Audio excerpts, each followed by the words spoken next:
Ok, aw bisimila Mali kunnafoni TV mɔgɔw don n'a balimamuso n'a denmuso n'ale animatrice kɛ bi an ka bibabu bɛ mun kan n'ale furu ye mun gɛrɛntɛ de bɛ ka na an ka furu kɔnɔ fo ka taa lase cɛw bɛ muso faga muso bɛ cɛw faga mun de bɛ na n'a ye furu kɔnɔna na an bɛ na an balimakɛw n'an balimamusow ɲininka.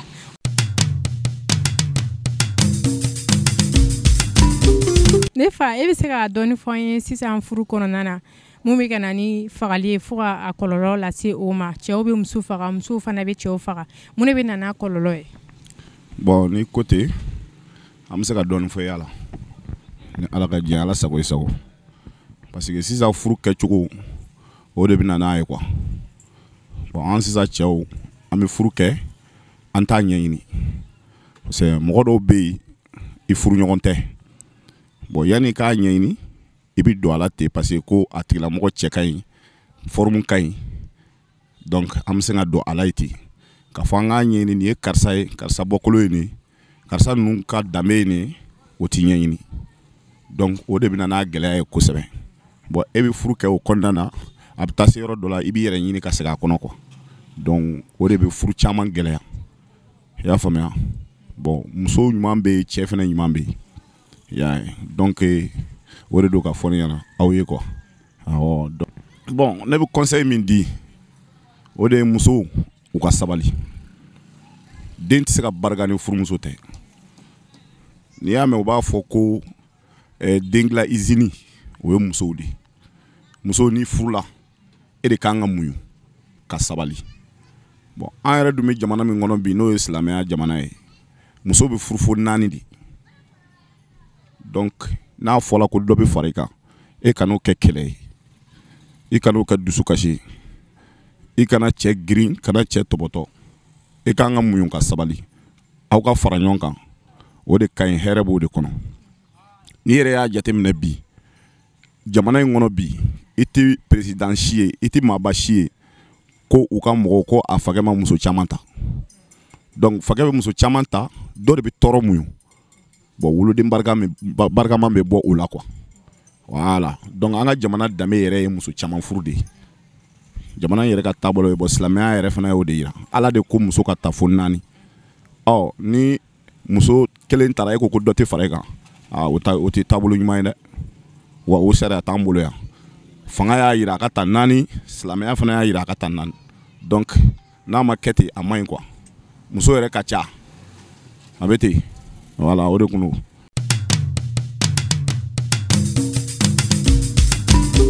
Ne fɛ a dɔ ye furu degun a caman ye furu degun de ne kɔni hakili n'aw dɔrɔn de furu degun dɔrɔn de b'a to cɛ bɛ muso faga ou bien muso bɛ cɛ faga mais degun suguya ka ca i bɛ se k'i da maga dɔɔni na k'o expliquer an ye cogo min walasa mɔgɔw bɛ se ka faamuya sɔrɔ a la.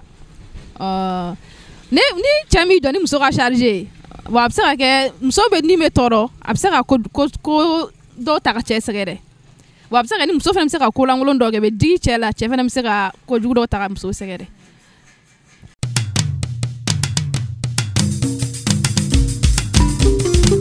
Ne yɛrɛ kɔni dabali banna mais a gɛrɛntɛ bɛ nale cɛ ni muso ɲɔgɔn cɛla la fo kana se niminɛ yɔrɔ ma ka ɲɔgɔn faga nin cogo la cɛ yɛrɛ la a gɛlɛyara furu gɛlɛyara dɛ hali ka furusa in ka fisa ni i tolen furu kɔnɔ ka cɛ faga min ka fɛn faga den b'aw ni ɲɔgɔn cɛ n'e nana ka na fɔ k'i bɛ muso faga den bɛ yen nɔ jɔn bɛna den na dun somɔgɔw tɛ yen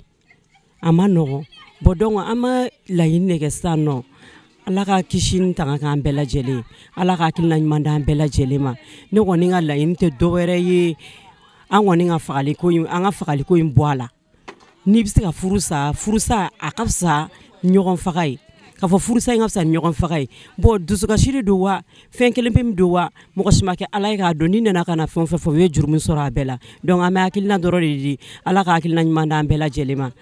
duwawu kɔni bɛ ne bolo tiɲɛ yɛrɛ la minnu bɛ ka don furu la sisan nɔ an k'a ɲɛɲini ne y'a sɔrɔ tunkarakɛw de bɛ ka an denw furu ka tɛmɛ n'an denw ye ka tɛmɛ n'an dɔgɔninw ye ka tɛmɛ n'an kɔrɔw ye ka taga n'u ye tunga la yarabi ma an bɛ ala deli de ala k'u kisi u tɔɔrɔ ma yarabi ma bari fagali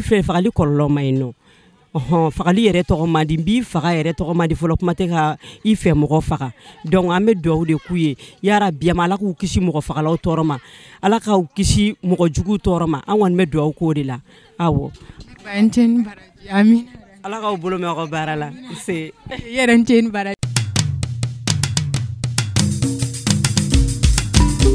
ne kɔni bolo o ko ye furu o bɛ daminɛ furu don cogo de la parce que ne jateminɛ kɔni y'a ye k'a fɔ bi furuko kɛra c'est-à-dire mɔgɔ kelen ko de ye quoi i b'a sɔrɔ du impliqué len t'a la fɔlɔ an b'a jateminɛ k'a fɔ mɔgɔw tun bɛ furu de ka du ye ka taa den ɲini ka don furu la mais sisan mɔgɔ ni mɔgɔ bɛ ɲɔgɔn ye carré kɔnɔ donc furu i b'a sɔrɔ dumɔgɔ tɔw impliqué len t'a la donc n'o kɛra mɔgɔ tɔw n t'a dɔn olu mɔgɔ tɔw tɛ impliqué furu problème na quoi sinon ni est ce que n'i y'a sɔrɔ ko dumɔgɔ impliqué len don a la ni i ye nin ko suguya kɛ i yɛrɛ b'a dɔn a b'a ka dukɔnɔmɔgɔ bɛɛ de affecté i y'a fɔ ni par exemple sa ka mɔgɔ kɛ e don furu dɔ la i ka taa i fa nɔfɛ furu la i ka o mɔgɔ dɔ faga i b'a dɔn kɔnɔ a bɛ du mɔgɔ bɛɛ de impliqué o problème na mais ni aw yɛrɛ dama bɛnna kan donc mɔgɔ tɔ ninnu t'a la donc a b'a kɛ a bɛ boli o ko suguya ninnu de bɛ yen voilà donc ne kɔni bolo denmisɛnninw de bannen de don ka tugu parents ko kɛmɛ ka parents de sen bɔ furu la sa ka yɔrɔ dama bɛ furu la alors que furu tun t'o fɛn ye voilà o ne kɔni hakilina de ni furu du ni du de kan ka furu kɛ du ni du mais mɔgɔ kelen ni mɔgɔ fila man ka jɛ ka furu kɛ du ni du de kan ka furu kɛ o la dukɔnɔma bɛɛ bɛ impliqué a la o de b'a ko ninnu basigi o de b'a protéger donc ni du impliqué a la donc dumɔgɔ bɛɛ bɛ concerné na hali n'aw kɛlɛla a bɛ sigi ka fɔ kɛ i yɛrɛ b'a dɔn ah bon nin ko n ye nin ko kɛ an ka du bɛɛ de a b'an ka du bɛɛ de atteint donc comportement dɔ bɛ yen i b'olu dabila voilà o kɔni ye ne hakilina de o la conseil jumɛn b'e bolo k'a d'u ma fagali min bɛ ka k'a kɔnɔ walasa dɔ bɛ se ka bɔ a kɔlɔlɔ la cogo min a kana se ka avancer ka taa se ɲɛfɛ quoi bon conseil min kɔni bɛ ne bolo ka nin ko fɔ ne kɔni min fɔ fɛngɛ ninnu ɲɛna denmisɛnninw de ɲɛna u ka tugu bangebaaw nɔfɛ denmisɛnninw ka tugu bangebaaw nɔfɛ an ka comment dirais dɔnnikɛlaw dɔ la k'a fɔ an ye ko sɛba a tɛ fɛn jugu yɛrɛ k'a ka den kɔrɔ ni i fa y'a fɔ ko taa ni furu la ou bien i fa y'a fɔ ko n bɛ nin den de d'i ma i b'a dɔn ka hɛrɛ de b'a la n'o tɛ a ti ɲɔni ka taa kojugu k'a fɔ nin kojugu k'a bɛ i poussé k'i bila a la a t'o kɛ mais n'aw ma n'o ma ko an b'an janjɛ mɔgɔ de ɲini n'o ye min kɔni s'an ma an y'a ɲini dɛ voilà o kɔni ye ne hakilina nin ko la.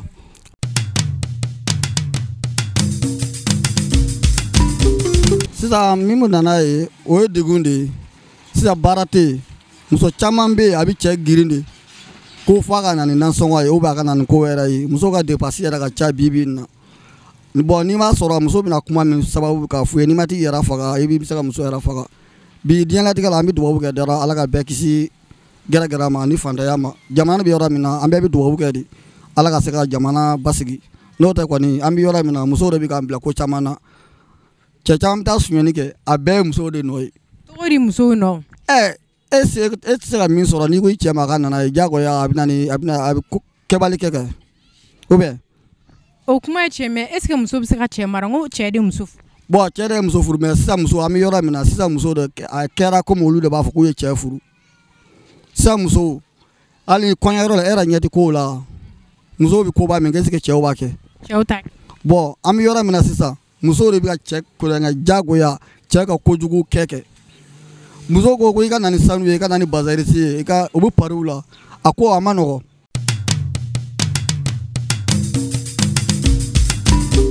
cɛw kɔni ka muso faga kɛ ne n de yɛrɛ dɔnbaliya fɛn baro n'o tɛ muso b'e bolo e ni muso bɛ da i n'a bɛ se n'a bɛ wuli n'a tun man di i man kan ka furu n'i y'a dɔn k'i b'a faga i man kan ka furu i bɛ muso faga musow bɛ tɔɲɔ mun na furu kɔnɔ bɛɛ de b'a dɔn musow degunnen don de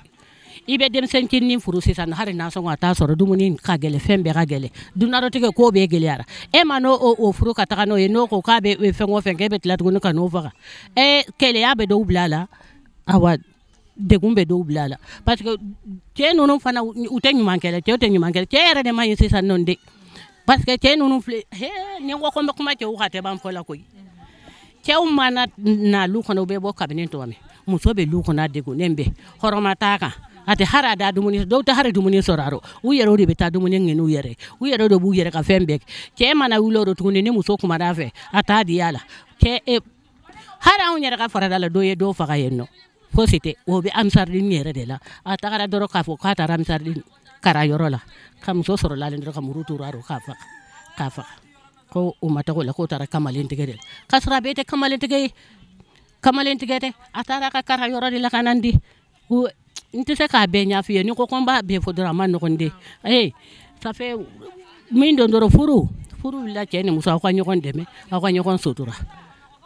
mais cɛw tɛ musow dɛmɛ musow yɛrɛ sɛgɛnnen bɛ dunarɔtigɛ kɔnɔla la n'an m'a lajɛ degun b'an kan dɛ muso kunda bi musow degunnenba de don musow degunnenba de don musow kɛni tɔɲɔba de b'u kan ni cɛw tun sera ka sabari ka muɲu ka sabari o de ka ɲi furu kɔnɔ muso bɛ d'i ma don min muso kɔni ta ye muɲu ni sabari ye mais cɛ fana i fana ka dolo a ye dɔɔni i ka muɲu ka sabari o de ka ɲi ni aw ye ɲɔgɔn nɛgɛ furu kɔnɔ o de ka ɲi bari nɛgɛn t'a rɔ foyi t'a rɔ fɛn o fɛn su kɛlɛ tile kelen nafa foyi t'a la denw bɛ wolo dusukati kɔnɔ fɛn bɛɛ b'o kɔnɔla la a kɔlɔlɔ ka ca dɛ a kɔlɔlɔ ka ca cɛw dɔw filɛ nin ye hali dɔw ta tɛ ko ɲanama ye u bɛ t'i fa dɔrɔn muso bɛ kuma dɔrɔn u b'a walo u b'a faga foyi t'a rɔ musow kɔni t'u diya den dɛ